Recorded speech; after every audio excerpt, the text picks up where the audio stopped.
You're on the air with Florenza, your podcast destination for authentic conversations with a twist. So, grab your favorite drink, get comfy, and join me on this unique literary journey. Cheers! Allison Brennan is a New York Times and USA Today best-selling author known for her gripping romantic thrillers and suspense novels. Her latest novel, You'll Never Find Me, is the first book in the Angelhart Investigations series.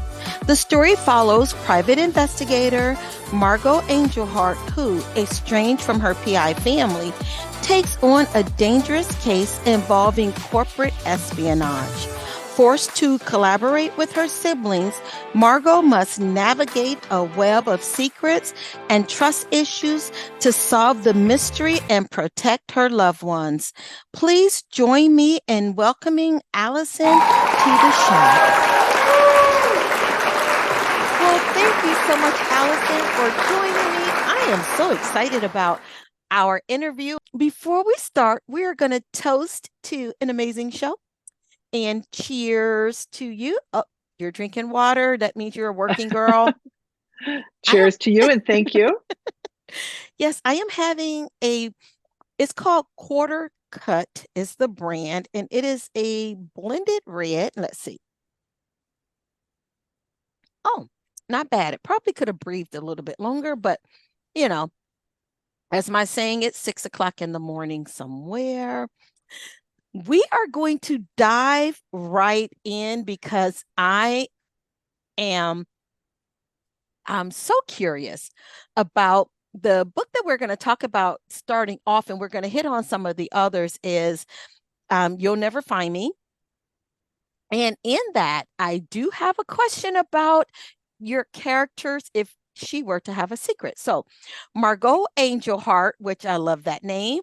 If Margot had a secret that she never revealed in You'll Never Find Me, what would it be and how might it change the story were it to come to light? Wow. You really start with the hard questions. I would probably say if Margot had a secret, it's probably related to why she left the army. Mm. And I think there's a lot there that I don't know because I Okay. don't plot. But she left the army after 6 years. And I guess it was sort of alluded to that she left for a specific reason. Mm-hmm. And I think that's the secret. I think she never told anybody in her family why she left and basically why she decided not to reenlist. Uh-huh. And that would actually be very interesting to find out. I don't know the answer because I haven't explored that part of her yet. I just know that she left kind of suddenly. She decided not to reenlist. And that's when she just became a PI. Nice. So that gives us some room for perhaps a part two to You'll Never Find Me, or to have Margot pop up in some of the other books. Now, describe a scene or a chapter that you imagined in You'll Never Find Me, but ultimately decided not to include. And what was it about, and why did you choose to kind of leave it out? There was, so I just love Margot, how your face lit up. Whatever this answer is, I don't know if we're going to really hear the truth to it. And since this is audio only, I would be remiss, listeners, if I did not tell you her entire face lit up. actually, there was a scene that I was going to include, and there's a very specific reason why I didn't. So, Margot, this is a pretty much a straight up mystery, but I Mm-hmm. always have love interests. Even in my mysteries, I usually have some sort of relationship. This story really focused on Margot and her family, not a romantic relationship, but her relationship with her brother and her sister and her mother. Okay. That was really important for me to explore. But she does have an ex boyfriend, and it's someone she was involved with. He's a cop and a sergeant, and it was someone she was involved with for on and off for several years. Um, I didn't really know why they broke up, and I wrote the scene where she goes to him to ask for help. and it's someplace like probably maybe 40% of the book. And she goes and asks for help for him to look up something in the system for her, basically. I wrote that scene. I still think it's one of the best scenes in the entire book. I did not know why they broke up until I wrote that scene.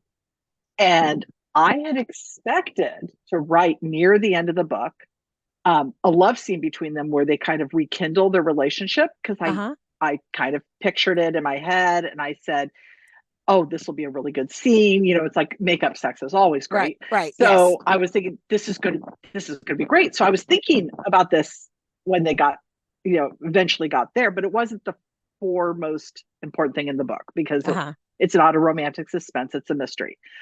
But when I wrote the scene about where she asked for help, and then I learned why they broke up in the first place, I'm like going, oh my gosh, I don't know that they're going to get back together. I have no idea. And so I couldn't write that scene because it would not have worked in this story. So I knew, and you know what?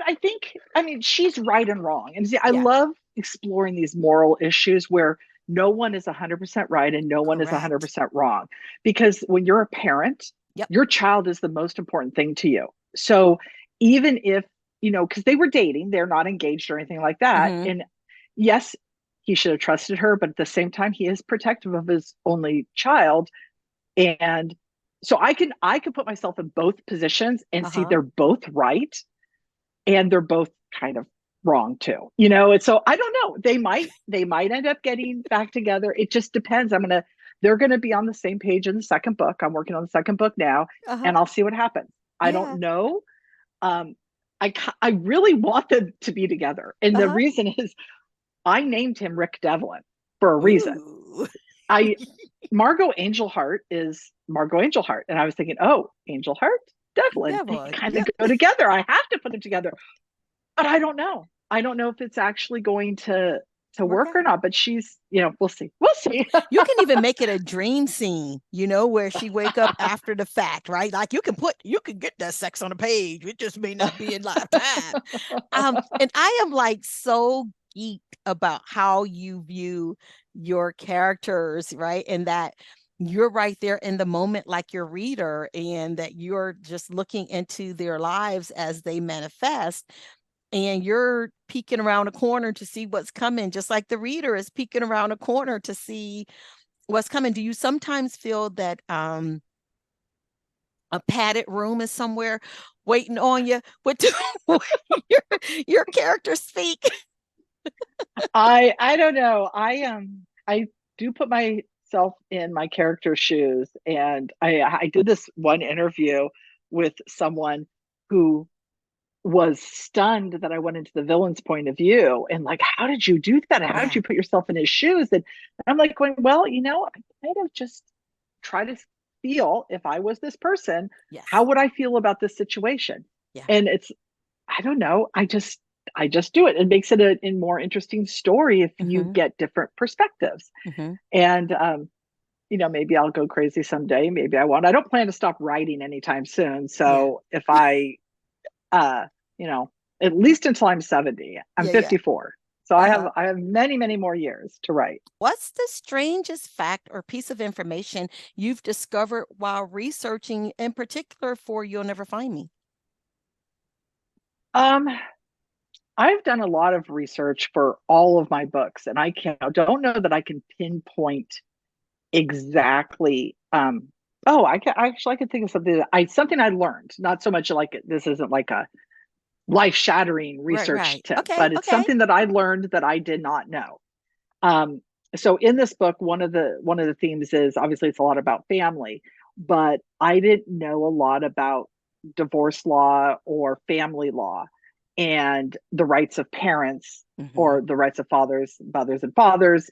If you are, and so I ended up talking to a family law lawyer. And again, if I got anything wrong in the book, it's my fault, not theirs. But I ended up talking to a family law lawyer because if you are married in the state of Arizona, it could be different in other states, but in the state of Arizona, if you're married and your spouse takes your children out of state, that's actually not a crime. Now, has there been any non-crime related book or movies that influenced the writing of You'll Never Find Me, Uh, crime related. or non-crime related? You know, I don't know that anything really influenced this book specifically in terms of other books. I Mhm. wanted to write a PI story. Maybe I should say I just have always liked PIs. I like Yeah. Magnum PI. I like the Yes. Rockford Files. Uh-huh. I Uh-huh. mean, there was another one called, I think, Hardcastle and Oh, Sons or something like heart that. heart to heart. Oh, there That was was Heart to Heart. That that oh, I was a love that one. fun one. I love that one I too. love I that love one. Jake and the Fat Man. Those were like, but see, I Yeah. got you by a couple years. So like a lot of Not years. that many years, not that many. But I've always loved PI stories, and because I write a lot of like FBI and cop stories, I wanted characters who could um kind of break the rules a Yes. little bit more. Uh-huh. Cops can't. You Uh-huh. don't want cops to break the rules. You want them to, Exactly. because you have to get Depend on warrants. them. You have to have Mm-hmm. probable cause. And I want, especially the cops in my books. Obviously, I write about bad cops sometimes, but I want the good cops to be good cops, and they Yeah. can't do something. And so, if I'm doing that, because my daughter is in law enforcement, and so I'd say, I want to portray them in a, but Favorable mostly light. in a positive light, Yes. even though this one does have a bad cop husband. Yeah. That's one of the things. One of the reasons why she didn't go to the police about her husband is because he is the police, and she Mm-hmm. didn't feel safe enough to do so, and that's why she went to the PI. So PIs can kind of break the rules a little bit. They can do things that maybe law enforcement can't do, and they can help people that law enforcement can't help. So, Correct. but a PI can go and they can investigate, and they can be sneaky, and they can do things that law enforcement can't do. And that's Yes. what I wanted to write. And Ooh, that's your that's when I sneaky said, alter ego, your little PI. exactly, get into other people's business. Now, which of the minor characters in You'll Never Find Me would you like to explore in a future book? I think, and I never expected this, there's a secondary character. He's important in this book, but he's not part of the family. His name is Logan Monroe, and he is a very wealthy entrepreneur that the family has been hired to help. Well, actually, that's it's a little more complex than that, but basically they are investigating him at first, Uh-huh. and he's kind of an interesting character to me, and I didn't expect to like him, and I ended up by the end of the book really liking him. I wouldn't mind bringing him back at some point. Maybe he hires the family for something completely different. I haven't decided yet, but I would like to learn a little more about him. He's basically a very, very smart, very rich loner. He's kind of very Okay. introverted. But another character I think would be fun is Margot's assistant, Theo Washington. This is a kid who's going to a community college, and he was basically getting into a lot of trouble as a teenager. And his grandmother and his mom was in prison, and his dad is not in the picture. And his grandma said, I will get you help only if you want help, because if you screw up again, I'm out of here. I'm not gonna basically she said, I'm not gonna bury another son, even though this was her grandson. Uh-huh. And so he said, okay, I'm sorry, I'll do whatever. So Margot was hired, and this is all backstory. I don't even write the story. I thought maybe someday I will, Uh-huh. but was hired to basically help him with a restitution plan because he vandalized and robbed a place. Helped him with a restitution plan to get his record wiped when he was 18. And now he works for her part time while he's going to community college to become a forensic scientist. Now, speaking of real life, if the Angelhart family, right, the siblings could compete in a reality TV show, which one would it be and who would win?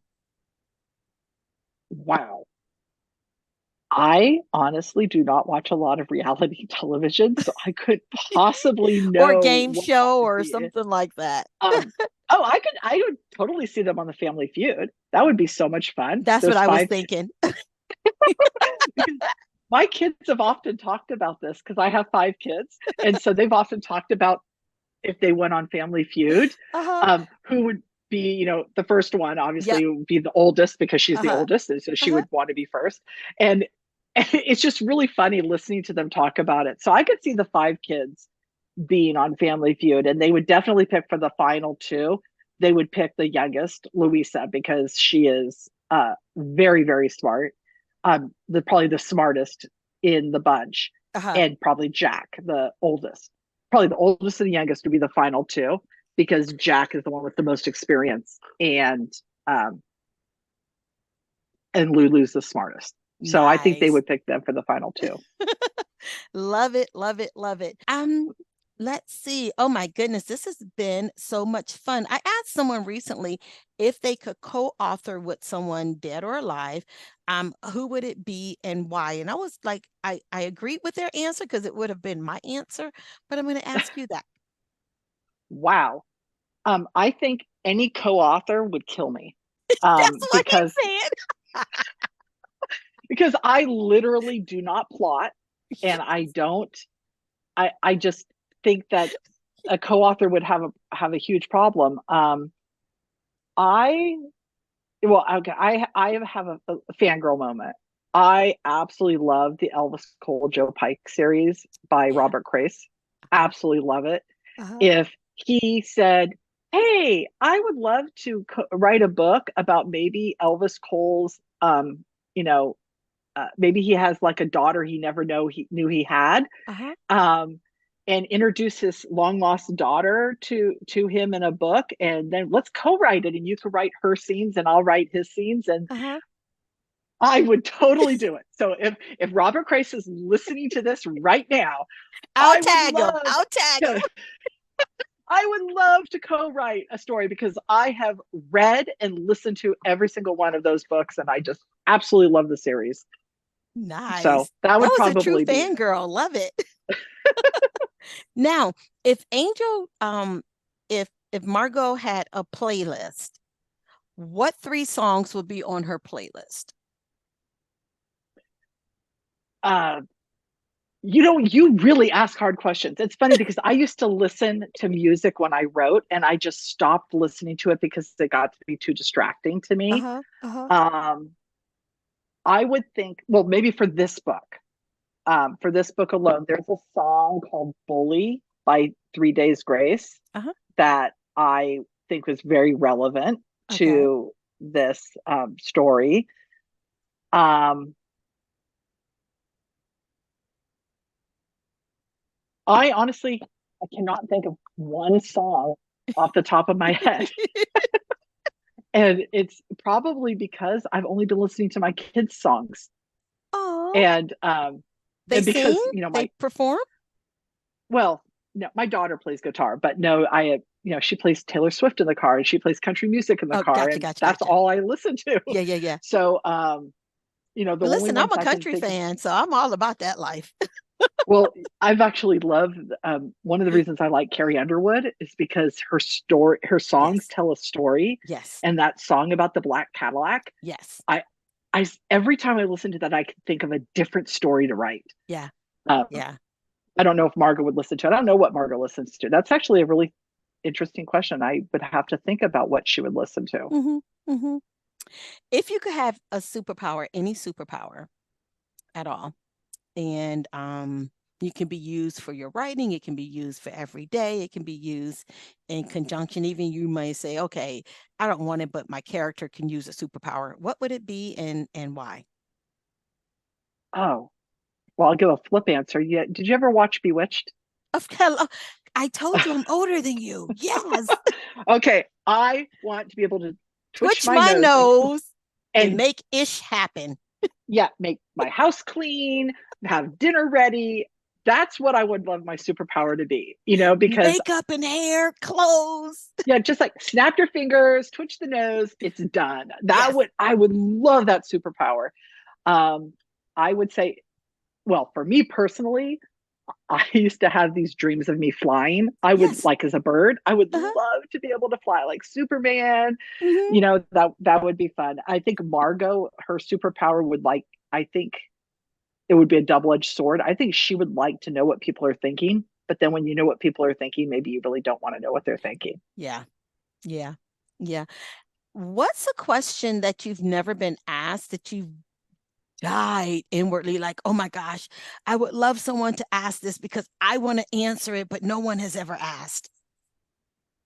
You know what? I think no one has ever asked me if I love what I do. I mean, believe it or not, they never say, "Oh, They do just you like assume you writing?" do. They just, they assume it because obviously I'm writing books. And I think I would love to just tell people that I really do love my job.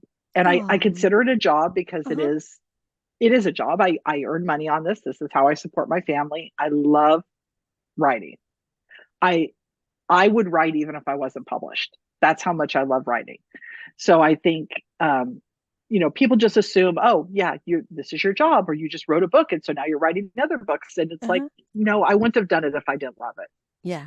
And I think it's too easy to just get tired. It is, there's a lot of work in writing, and there's a lot Yes. of business stuff in writing Yes. that you don't really Yep. Until you're published, you kind don't think realize about. it.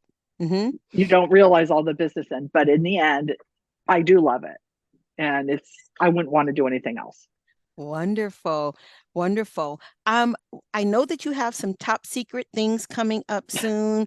We also reference that you have because the You'll Never Find Me is your PI series, but you have some other things coming up in your FBI series. Can you tell us a little bit about what you can share that's coming up so that we know what to be looking forward to? Yes, I have my Quinn and Costa series, which the fifth book, The Missing Witness, came out in January of this year. And then the sixth book, See How They Hide, comes out in January of 2025. And I think I always like to give people perspective. The Quinn and Costa series, they're FBI agents. It's a team of FBI agents. It's definitely, they are a mobile team. They work in rural areas. So they're tackling different cases than most law enforcement.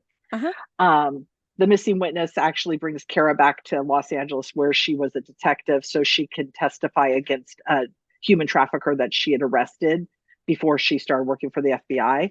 And then See How They Hide is about two bodies found on opposite coasts, killed in the same way on the same day. And the Ooh. team has to spread between Oregon and Virginia, and then they find a third victim in New Mexico. And how are these crimes connected?